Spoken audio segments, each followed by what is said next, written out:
25 ஆண்டுகளாக தனிமை சிறையில் என் மகன் பேரறிவாளன் உள்ளிட்ட 7 இருப்பது எல்லாருக்கும் தெரியும். அதுக்காக இந்த ப்ரெஸ் கிளப்லேயே எத்தனையோ முறை நான் இந்த செய்திகளெல்லாம் பகிர்ந்திருக்கிறேன் உங்களோட. இருந்தாலும் இன்றைக்கி நான் வந்திருக்கிறது எதுக்குன்னா, இதை விசாரிச்சுட்டு அனுப்புகிறோம் அப்படின்னு சொல்லி என் மகன் பேரறிவாளை சிபிஐ கூப்பிட்டு போய் 25 வருடம் முடிய போகுது. இன்றைக்கி வரைக்கும் அவன் ஒரு நாள் கூட வெளியே வரல. பரோல் விடுப்பு எதுவுமே இல்லை இந்த வழக்கில். சாதாரண சிறைவாசிகளுக்கு கிடைக்கிற எந்த சலுகையும் கூட இவங்களுக்கு கிடைக்கல. இந்த நிலையில் நம்ம முதல்வர் அம்மா, தமிழக முதல்வர் அம்மா சென்ற ஆட்சியப்போ 2 முறை அறிவித்தாங்க இவங்க விடுதலையை.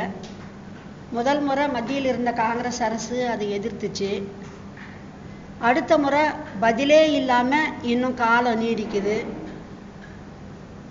இந்த நிலையில் மீண்டும் தமிழக முதல்வராக நம்ம ஜெயலலிதா அம்மா வந்திருக்காங்க. இந்த 7 விடுதலையே அவங்க கையில் எடுத்திருக்காங்க. நிச்சயமாக அவங்க தான் முடிப்பாங்கன்ற நம்பிக்கை எங்கள் எல்லாருக்குமே இருக்குது. அவங்க தான் விடுதலை செய்ய போகிறாங்க. அதனால் இதை இப்போ ஆட்சிக்கு வந்திருக்கிற நிலையில் 25 ஆண்டு முடிஞ்சிருச்சுமா, என் பையனோட வாழ்க்கை பாதி வாழ்க்கை 19 வயசில் போய் இன்றைக்கி 43 வயசு முடிஞ்சிருச்சு. அவனுக்கு இளமை வாழ்க்கை எல்லாமே சிறைக்குள்ளே போயிடுச்சு. எங்களுக்கும் வயசாகி போச்சு. அவனும் பாதி நோய்க்காரன் ஆயிட்டான். என் துணைவரும் நோயாளி ஆயிட்டாரு. அதனால் விரைந்து விடுதலை செய்யணும் அப்படின்ற ஒரு கோரிக்கையோட 11ஆம் தேதி காலை 8 மணிக்கு வேலூர் மத்திய சிறையிலிருந்து 2 சக்கர வாகனம் 4 சக்கர வாகனங்கள் காஞ்சிபுரம் வழியாக இந்த வழக்கை பற்றியும் நம்ம தமிழக முதல்வர் அம்மா இதை கையில் எடுத்ததை பற்றியும் பிரச்சாரம் செய்துக்கிட்டு சென்னை கோட்டைக்கு முதல்வர் அம்மா கிட்ட மனு கொடுக்கறதுக்காக இருக்கிறோம். நாங்கள் சட்டமன்ற தீர்மானம் போட்டு இவங்க தண்டனையை நிறுத்தி வச்சாங்க. இல்லைன்னா செப்டம்பர் 2011 இவங்க தூக்கில் ஏற்றப்பட்டிருப்பாங்க. செங்கொடியின் இறப்பு அதுக்கு ஒரு வாய்ப்பாக போச்சு. இப்படிப்பட்ட இந்த வழக்கில் முதல்வர்மா விடுதலைன்னு அறிவித்து 2 முறை எங்களுக்கு நிம்மதியை கொடுத்துருக்காங்க. இப்போ ஆட்சிக்கு வந்திருக்காங்க. நாம் கேட்டால் இதை உடனே நிறைவேற்றுவாங்கன்ற நம்பிக்கை வைத்து முதல்வர் அம்மா கிட்ட இந்த வேண்டுகோளை கொடுக்கறதுக்காக ஏற்பாடு பண்ணியிருக்கோம். தமிழ்நாட்டில் உள்ள எல்லா இயக்கங்களையும் எல்லா அரசியல் கட்சிகளையும் நாங்கள் தொடர்பெடுத்து இதுக்கு ஆதரவு கேட்டப்போ எல்லாருமே இதுக்கு மனமு வர்றதா ஒத்துக்கிட்டு இருக்காங்க. கட்சி அடையாளங்கள் இல்லாமல் இந்த 7 விடுதலையில் விருப்பம் உள்ளவங்க, ஐயோ இந்த 7 பேருக்கு நம்மளால் எதுவும் செய்ய முடியலையே அப்படின்னு நினைக்கிற ஒரு தனி மனிதர் கூட இதுக்கு ஆதரவு கொடுக்கலாம் அப்படின்னு தான் நாங்கள் வேண்டுகோள் வச்சுருக்கிறோம். கட்சி அடையாளங்கள் இல்லாமல் ஒரு பொதுவான ஒரு மக்களாக மனிதநேயம் மிக்கவர்களாக இந்த பேரணியில் கலந்துக்கப்பான்னு நான் சொல்லும்போது எல்லாருமே அதை ஏற்றுக்கிட்டாங்க. எனக்கு தேவை என் குழந்தை. அதுக்காக நான் எல்லாரையும் ஒன்றுபடுத்தியிருக்கேன்.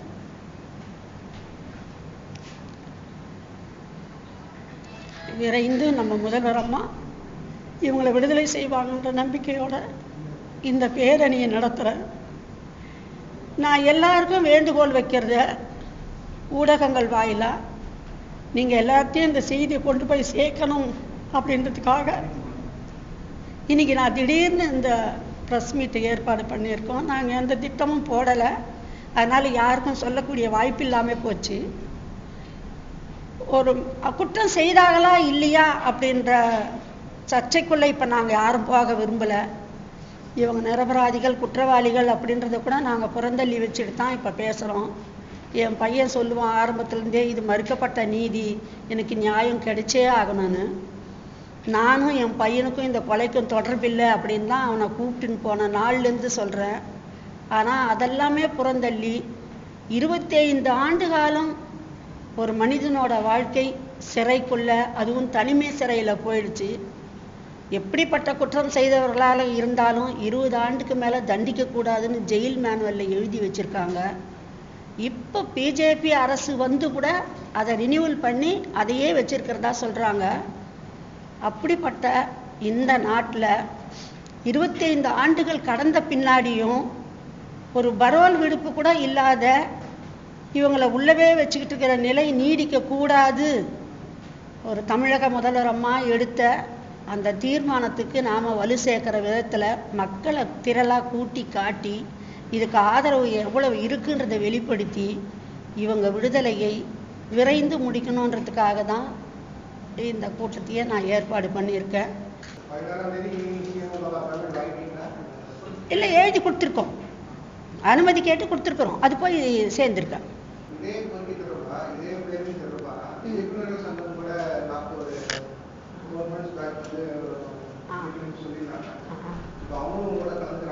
எல்லாரும் இப்போ எல்லாருமே பார்த்தோம், இயக்குநர்கள் பெப்சி சங்கத்தோட பேசணும், எல்லாருமே இதுக்கு ஆதரவு கொடுக்குறதா சொல்லியிருக்காங்க. அதில் ஒரு சில உதாரணம் தான் இப்போ உங்களுக்கு காமிச்சது. எல்லாரும் இப்போ இதுக்கு எனக்கு 25 ஆண்டுப்பா செய்தாங்களா செய்யலையான்றது அதுதான் நான் சொல்கிறேன். அதை புறந்தள்ளுங்க, செய்யவே இல்லைன்றது தான் எங்கள் தரப்பு நியாயம். 25 ஆண்டு வாழ்க்கையில் போயிடுச்சு, இதுக்கு மேலே என்ன தண்டிக்க போகிறீங்க? அதை தான் நாங்கள் கேட்குறோம் எல்லாருக்கிட்டையும். ஆக எல்லாரும் புரிஞ்சுக்கிறாங்க.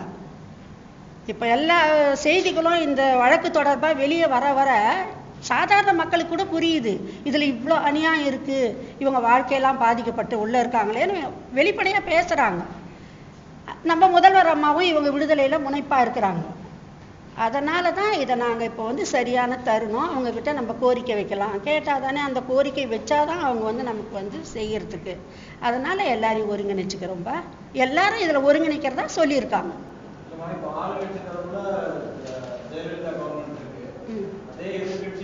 இல்லைப்பா, இப்போ நம்ம கலைஞரும் சொல்லியிருக்காரு 161 பயன்படுத்தி இவங்களை விடுதலை செய்யணும் கண்டிப்பான்னு அவரும் வலியுறுத்தியிருக்காரு. அதுவும் எங்களுக்கு தெரியும். எல்லாருக்கும் இதில் ஆதரவு இருக்குப்பா. இப்போ இவங்களை விடுதலை செய்யறதுக்கு அதெல்லாம் ஒன்றும் இல்லைப்பா. நாங்கள் அனுமதி அங்கெல்லாமும் எழுதி கொடுத்து கேட்டிருக்கிறோம். அவங்க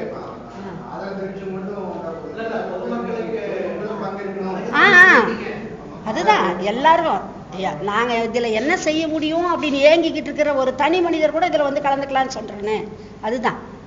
ஏன்னா என்ன வழியில் இவங்களுக்கு ஆதரவு காட்டலாம் அப்படின்னு தெரியாமல் தவிச்சிருப்பாங்க இது வரைக்கும்.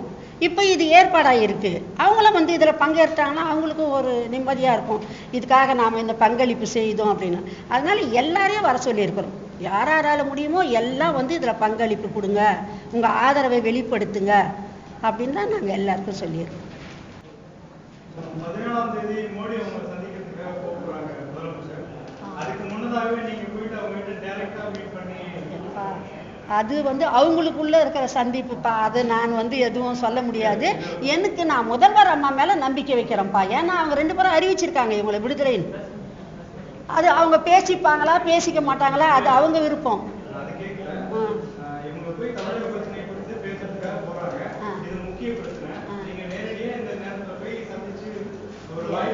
எல்லாரும் கூட சொன்னாங்க முதல்வரை சந்திங்க சந்திங்கன்னு. ஆனால் அவங்களுக்கு எவ்வளோ பிரச்சனைகள் இருக்குப்பா.